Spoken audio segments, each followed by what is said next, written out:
So in this presentation, I'm going to talk about grapheme color synesthesia. So just to provide an outline before I get started, in part one, I'll provide an overview of synesthesia as well as grapheme color synesthesia, which is abbreviated GCS. And in part two, I'll talk about the synesthesia battery, which is a form of assessment of GCS. And in part three, I'll describe implications of GCS, why more research is needed about this topic, and how this information can benefit everyone. So what is synesthesia? What is grapheme color synesthesia? Synesthesia in general is what Dr. Richard Siddewick refers to as a union of the senses. This is a great way to word it because basically what happens in synesthesia is a person is exposed to a stimulus, and because of that exposure, the person experiences multiple sensations at the same time.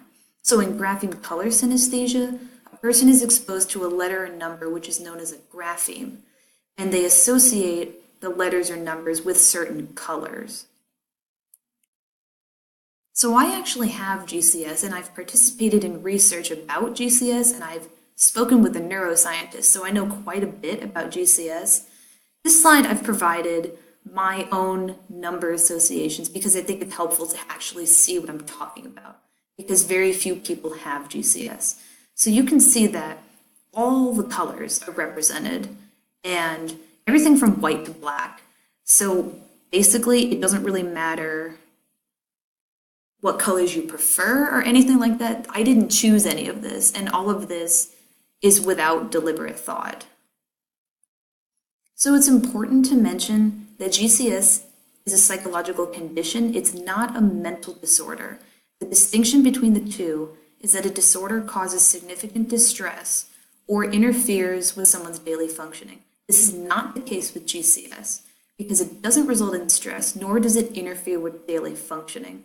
So GCS is not harmful in any way at all. It's just a unique addition to sensation and perception. Now in part two, I'm going to talk about the synesthesia battery, which is a test to determine whether or not someone has synesthesia. So basically, you go online and you're asked a bunch of questions about which form of synesthesia you think you have. And if you make it that far, you get to a test that looks something like this.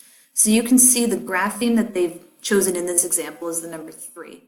And what you're going to do is you're going to use this vertical color bar to pick a shade from purple, pinkish, to the very top, where it's a little different purplish pink. So that's where you select a distinct color, and then in this larger region is where you select a shade of the color in the vertical bar.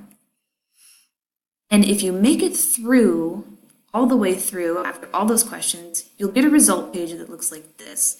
Each letter and number is shown 3 times because that's how many times you have to provide an answer for each item. Now you may notice that some of the colors for each individual item are different. Take the number 9, for instance. The 9 on the left is much darker than the others. That's because the answers the person provided were not quite the same, so it's very easy to tell that maybe their association isn't very strong for the number 9. That's also mathematically indicated with this horizontal bar. The longer the bar is, the less consistent the person's associations for that grapheme were. So in order to have synesthesia, you're going to see the smaller bars like you do in 8 or 7. Now, if a color is imagined in a very light color, like the number 1, for instance, it'll be shown on a dark background just so you can see what it looks like. And sometimes people don't have a color for a certain grapheme, and that's fine. It'll just be labeled with no color. And after you do all of this, complicated math happens that I can't explain, and you end up with a score. In this test, a score below 1 is required to be labeled as a person with GCS.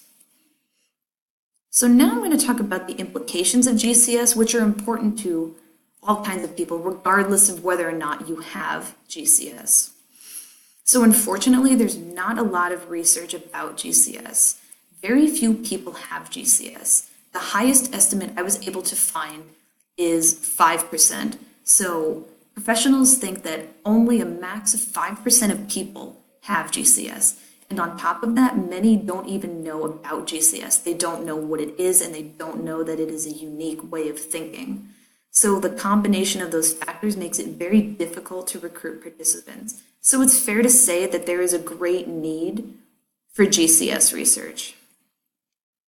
Now, GCS research can be very important because it can help scientists learn about different brain regions and how they work, and it can also validate the experiences of people with GCS. This is important, and I've noticed this, that a lot of people who don't have synesthesia doubt it. So they don't think it's a legitimate condition.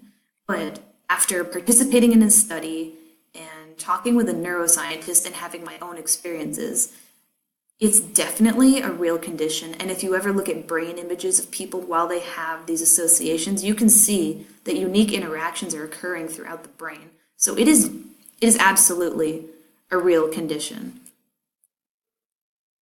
Now, regardless of whether or not you have GCS, doing research about GCS can make everyone a better learner. Now, what I mean by that is that the implications of GCS can be used to help people with memory and learning.